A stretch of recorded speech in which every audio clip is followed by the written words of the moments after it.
Hello everyone, welcome back to EduClat's flagship segment called Factual Fact. Here we will discuss top 5 facts of today, which is very important from the examination point of view.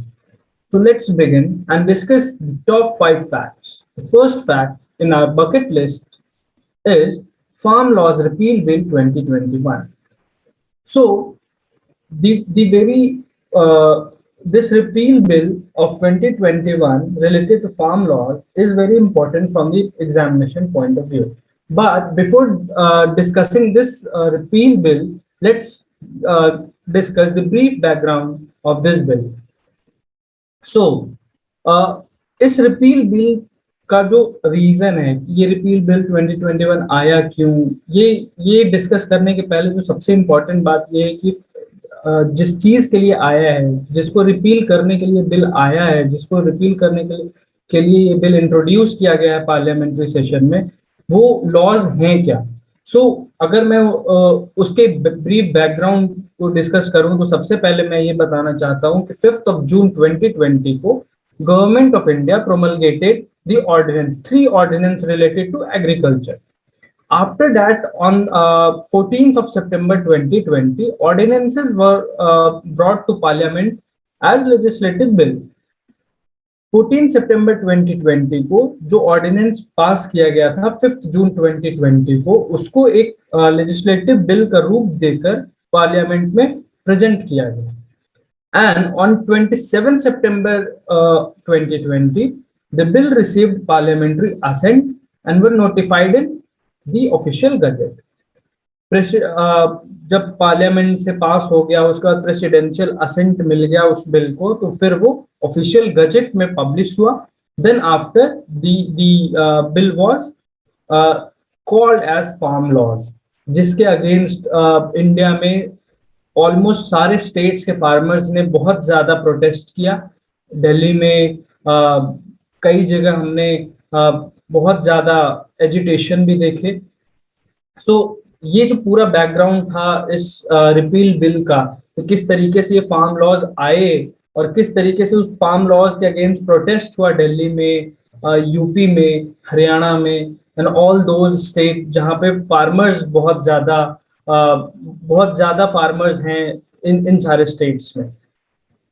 तो अब मैं इसके बारे में बात करूं कि जब ये लॉज थे कौन से, जिनको जो ये 3 ऑर्डिनेंसेस के थ्रू एग्रीकल्चर से रिलेटेड कुछ लॉज लाए गए, जो कि बिल इंट्रोड्यूस किया गया पार्लियामेंट में. उसके बाद after the assent of president it was published in official gazette. तो ये लॉज थे क्या क्या. बेसिकली 3 लॉज जो कि बहुत ज्यादा इंपॉर्टेंट है ये जानने के लिए लॉज थे क्या. तो सबसे the first laws was to relax restriction governing purchase and sale of farmer produce. जो फार्म प्रोड्यूस थे, ठीक है, उसके जो सेल एंड परचेज से रिलेटेड जो भी रिलैक्सेशंस थे, जो भी रिस्ट्रिक्शंस थे, ठीक है, सेल एंड परचेज से रिलेटेड, किस चीज का sale and purchase.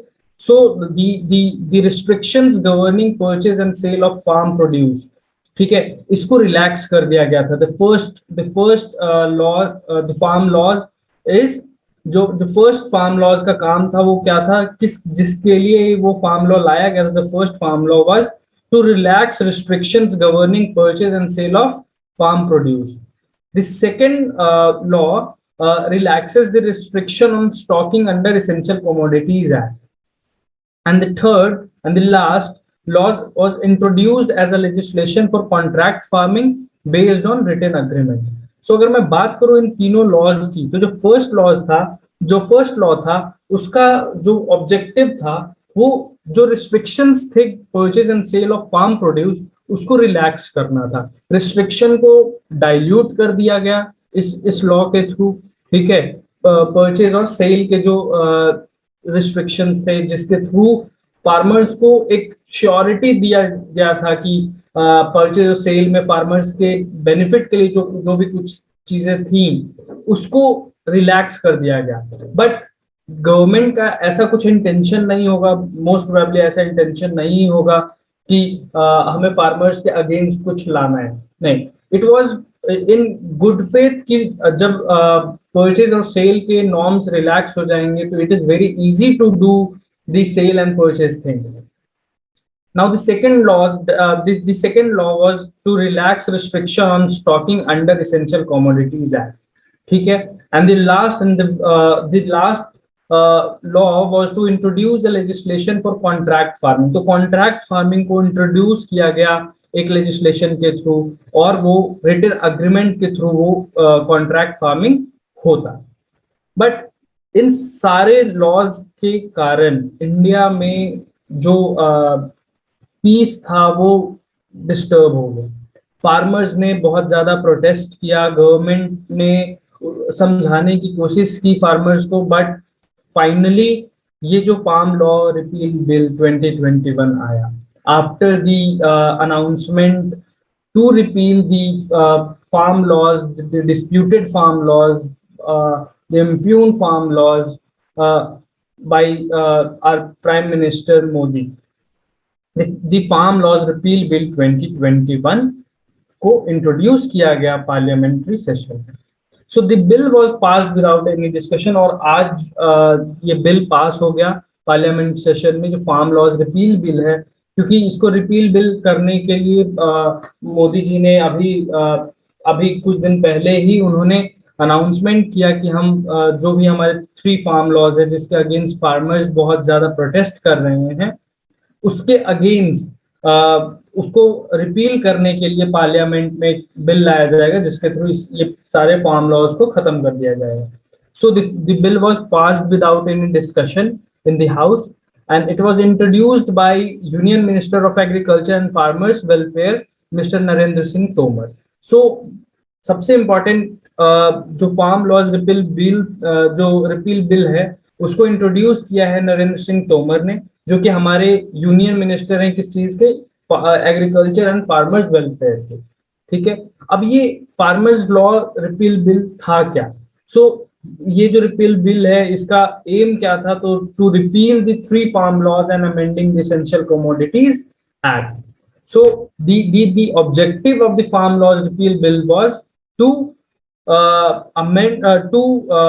repeal the 3 farm laws and amend Essential Commodities Act. ठीक है. So the objective of the Farm Laws Repeal Bill 2021 was to repeal 3 farm laws and to amend the Essential Commodities Act 1955. Now introduction, ये जो farm laws आया उसको introduce किया गया in the light of the announcement made by PM Modi, क्योंकि government ने बहुत try किया फार्मर्स को समझाने का कि ये फार्म लॉज जो हैं वो फार्मर्स एंटी नहीं है, ये प्रो फार्मर है, बट स्टिल गवर्नमेंट इसमें सक्सेसफुल नहीं रही और मोदी जी को ये जो लॉ था, फार्म लॉज था, उसको वापस लेना पड़ा. Therefore, this repeal bill was introduced in today's session in Parliament, और ये बिल बिना किसी डिस्कशन के पास हो गया. ठीक है. अब इसको डिस्कस करते हैं, ये रिपील बिल में था क्या? तो ये रिपील बिल 6 पेजेस का था. यहाँ पे 3 सेक्शन थे. इस बिल में 6 पेज थे और 3 सेक्शन थे. फर्स्ट सेक्शन था, वो डिफाइन करता है कि ये बिल है क्या, इस बिल का नाम क्या है. ठीक है. इस बिल का नामकरण जो था वो कौन सा सेक्शन था? सेक्शन 1. सेक्शन 2 था, वो provisions, section 2 contains provision for repealing of 3 farm laws. So हमने अभी जस्ट पहले डिस्कस किया, the objective of farm laws repeal bill was to repeal the 3 farm laws and to amend essential commodities act. So the first section of this repeal bill was the definition, जहां पे title बताया गया कि इस repeal bill का नाम क्या है. तो इस रिपील बिल का नाम है फार्म लॉज रिपील बिल 2021.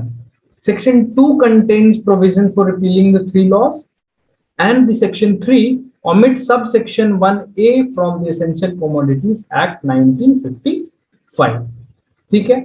अब फाइनली इसको रिपील क्यों किया जा रहा है? तो इसको the very reason, the very prominent reason was कि जिस तरीके से फार्मर्स एजिटेट हुए, जिस तरीके से फार्मर्स ने अराउंड 1 साल तक प्रोटेस्ट कर रहे थे और ये खत्म होने का नाम नहीं ले रहा था, तो मोदी गवर्नमेंट ने इसको इस तरीके से लिया कि हम फार्मर्स को नहीं समझा सकते हैं अभी, तो हम, क्योंकि ये डेमोक्रेसी है, फार्मर्स खुश नहीं है इससे, तो मोदी गवर्नमेंट ने ये कहा है कि क्योंकि क्योंकि farmers were have been protesting from very around 1 year, last 1 year, और वो मानने को रेडी नहीं है, तो इसलिए फिर इसको रिपील किया जा रहा है। Now let's move to the second fact, that is Curiosity rover's picture postcard from Mars. So जो नासा के द्वारा भेजा गया मार्स के पास जो रोवर था, ठीक है, रोवर हमने नासा ने अगस्त 6 2012 को भेजा था, ठीक है। उसके बाद से माउंट साप के ऊपर वहां पे रोवर ने लैंड किया था इन अगस्त 6 2012, और उसके बाद फिर नासा को कई सारी चीजें पता चली मार्स के ऊपर। वहां पे उनको ये पता चला दी सक्सेसफुल, ये जो रोवर को वहां भेजना सक्सेसफुल इस कारण से भी हुआ, और हम इसको सक्सेसफुल इसलिए भी कहते हुए आ रहे हैं क्योंकि जब अगस्त 6 2012 को रोवर ने लैंड किया था माउंट शार्प के पास, मार्स के पास एक माउंटेन हिल है जिसको नाम दिया गया माउंट शार्प। तो माउंट शार्प के बाजू में, माउंट शार्प के एडजेसेंट लैंड किया था जिसने रोवर नासा के द्वारा भेजा गया एक you can say an apparatus involving a camera and other things, जिसका काम है वहां से पिक्चर्स क्लिक करना और देखना कि क्या क्या चीजें वहां हैं, ठीक है। सो the rover landed next to Mount Saab on August 6 2012, found evidence for liquid on an ancient Mars in 2017, which may have had conditions suitable for microbial life.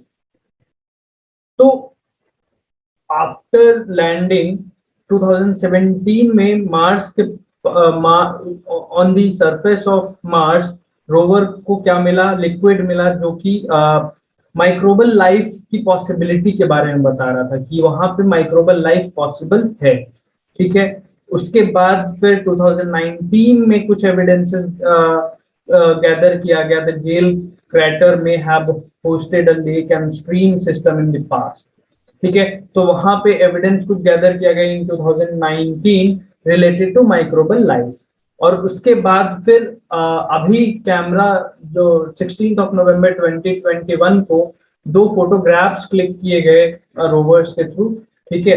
तो वहां से जो एविडेंस आए हैं, वहां से भी अभी कुछ नए एविडेंस आए हैं, क्योंकि 2 images from the side of Mars, Mount Saab was captured। तो रोवर ने वहां पे 2 फोटोग्राफ्स कैप्चर किए माउंटेन शार्प के पास से, ठीक है, और उसको फिर कलर ऐड करके स्टिच किया गया है उसको, और ये एक सफलता बताई जा रही है रोवर की। सो रोवर के बारे में अगर हम बात करें तो रोवर 6 अगस्त 2012 को लैंड किया था मार्स में। उसके बाद फिर इन 2017 रोवर ने एक एविडेंस कलेक्ट किया जो कि कहता है कि माइक्रोबल लाइफ वहां पे पॉसिबल है due to some kind of liquid was present there, ठीक है। Now let's move to the third fact, that is appointment of new chairperson of CBIC. So before discussing the appointment of new chairperson, let's discuss what is CBIC. So the full form of CBIC is Central Board of Indirect Taxes and Customs, ठीक है। तो ये CBIC जो body है ये क्या है, तो अगर मैं बात करूं ministry of finance of government of India, government of India की एक मिनिस्ट्री है, मिनिस्ट्री ऑफ फाइनेंस, उसके कुछ डिपार्टमेंट्स होते हैं, ठीक है। The first department is department of expenditure, the second department is Department of Economic Affairs, the third department is Department of Financial Services, and the fourth department is Department of Investment and Public Asset Management, ठीक है। ये 4 department है, इसमें से एक department जो है हमारा, ठीक है, वो है डिपार्टमेंट ऑफ रेवेन्यू, ठीक है। तो डिपार्टमेंट ऑफ रेवेन्यू का काम क्या है, ठीक है। डिपार्टमेंट ऑफ रेवेन्यू है जो है फाइनेंस मिनिस्ट्री की, उसी का एक पार्ट है CBIC। ठीक है। So CBIC basically administrative authority जिसका काम है formulation of policy relating to levy and collection of custom, excise, GST and other kind of taxes. ठीक है। So basically CBIC is a body of ministry of finance, और you can say it is a body under department of revenue. और ये किस तरीके की body है? It is a administrative body. ठीक है। तो हमने ब्रीफ बैकग्राउंड देखा कि सीबीआईसी है क्या। तो CBIC the full form of CBIC central board of indirect taxes and customs. ये एक डिपार्टमेंट है, department of revenue under ministry of finance, उसी का एक बॉडी है सीबीआईसी। इसका काम है to formulate policy relating to levy of taxes, customs, excise and other taxes. ठीक है। So now let's discuss the today's news, that is appointment of new chairperson of CBIC. So so currently Vivek Johri is appointed as new chairman of CBIC. तो हम याद रखेंगे कि mister Vivek Johri has been appointed as new chairperson of CBIC. But इससे पहले कौन थे? तो सो इससे पहले अजीत कुमार थे, who was the previous chairperson. So Ajit Kumar was the previous chairperson of CBIC. विवेक जौहरी का अगर बैकग्राउंड देखा जाए तो he is a 1985 batch IRS customs and indirect taxes officer. ये अभी भी मतलब जब अजीत कुमार चेयरपर्सन थे सीबीआईसी के, उस टाइम पे भी विवेक जौहरी सीनियर सिविल सर्वेंट हैं, थे सीबीआईसी के मेंबर। ठीक है। सीबीआईसी के मेंबर विवेक जौहरी पहले भी अभी करंट मेंबर थे, और अभी उनको अपॉइंट कर दिया गया है as a new chairman. The decision was approved by appointment committee of the cabinet. So cabinet की जो अपॉइंटमेंट कमिटी है उन्होंने इनको अप्रूव किया है to be a chairman of CBIC. Now let's move towards the next fact, that is street project launched by Kerala Tourism. So 27 सितंबर को the world discuss or the world celebrate 27th of September as World Tourism Day. ठीक है। और इस दिन United Nation World Tourism Organization ने इस पूरे 27 सितंबर को कहा है उन्होंने कि हम जो हमारा टूरिज्म फॉर इंक्लूसिव ग्रोथ, उन्होंने एक टर्म दिया है tourism for inclusive growth. United Nation World Tourism Organization जो बॉडी है, उन्होंने 27 सितंबर को कहा है, और उन्होंने एक रीजन दिया है कि क्यों टूरिज्म को सेलिब्रेट करना चाहिए। ठीक है। उसी को ध्यान रखते हुए केरला गवर्नमेंट ने एक प्रोजेक्ट तैयार किया है, स्ट्रीट प्रोजेक्ट। स्ट्रीट का फुल फॉर्म है sustainable, tangible, responsible, experimental, ethnic tourism hubs. ठीक है। So street, there is a full form of street, that is sustainable, tangible, responsible, experimental, ethnic tourism hubs. ये जो project है इसको implement किया जाएगा केरला में थ्रू ट्रिपल-P मॉडल। ठीक है। ट्रिपल-P मॉडल क्या होता है? Public private partnership. ठीक है। पब्लिक प्राइवेट पार्टनरशिप के थ्रू इस पूरे मॉडल को एग्जीक्यूट किया जाएगा, इम्प्लीमेंट किया जाएगा। और street, what does street stands for? तो street stand for sustainable, tangible, responsible, experimental, ethnic tourism hubs. ठीक है। इसका थीम क्या होगा? So the theme of this street program is green street, village life experience street, cultural street, water street, experimental street, agri tourism street and art street. ठीक है। The implementation will be carried out in following places in first phase. तो इसका first phase होगा street project का, वो कुछ places हैं केरला के अंदर। ठीक है। वहां पे ये इंट्रोड्यूस किया जा रहा है, जैसे Kadalundi in Kozhikode, Thrithala and Pattithara in Palakkad, Kannur, Kottayam, Kasaragod, Idukki and Wayanad. ठीक है। So this project is inspired by the slogan given by UNWTO, that is United Nation World Tourism Organization. और उन्होंने एक स्लोगन दिया था, tourism for inclusive growth, on the very World Tourism Day, that is on 27th of September. Every year we celebrate it as World Tourism Day. So aim is to showcase the unique identity of the state of Kerala towards tourism. Okay. So this was the fact related to the street project. Now let's move and discuss the last fact of today, that is Omicron variant. So Omicron variant has higher mutation. So Omicron variant जो है वो हमारा Covid का एक नया variant है. इसके पहले भी डेल्टा वेरिएंट, अल्फा वेरिएंट आया था. ठीक है. So Omicron variant has higher mutation. So इस फैक्ट के बारे में अगर इम्पोर्टेंट क्या है, तो इस फैक्ट के बारे में ये है कि इसके पहले जो वेरिएंट था कोविड का, वो डेल्टा था, और the latest variant of Covid that is Omicron. तो ओमिक्रॉन के बारे में अगर मैं बात करूं, so the researcher team have discussed that this variant has higher mutations. ये अभी इसका जो 3 डायमेंशनल स्ट्रक्चर जो है वो बहुत ज्यादा खतरनाक है. ऐसा गवर्नमेंट और जो अदर रिसर्च बॉडीज हैं उनका ऐसा कहना है कि जो ओमिक्रॉन वेरिएंट है उसका म्यूटेशन जो है वो पहले से ज्यादा है. मतलब जो डेल्टा वेरिएंट था उससे ज्यादा ये म्यूटेट कर रहा है. ये अपने आप को हर दूसरे पल चेंज कर रहा है. Future studies will reveal whether it is dangerous और नॉट. सो अभी जो भी अटकलें लगाई जा रही हैं कि ये पहले से ज्यादा खतरनाक है या जानलेवा है, सो बेसिकली अभी इसके ऊपर स्टडीज हो रही हैं और इसके ऊपर रिसर्च हो रही हैं, और very soon we will know कि किस तरीके से इसको टैकल किया जाएगा और किस तरीके से, क्योंकि अभी इंडिया में ऑलमोस्ट वैक्सीनेशन ड्राइव चल रहा है और we are very successfully attending. और जितने भी पब्लिक है, जो भी हमारे सिटीजन ऑफ इंडिया है, वो बहुत जागरूक होकर ये हमारा जो मोदी गवर्नमेंट या किसी भी गवर्नमेंट द्वारा जो वैक्सीनेशन ड्राइव चलाया जा रहा है उसमें पार्टिसिपेट कर रहे हैं to fail or to avoid the COVID or to avoid the spreading of the COVID.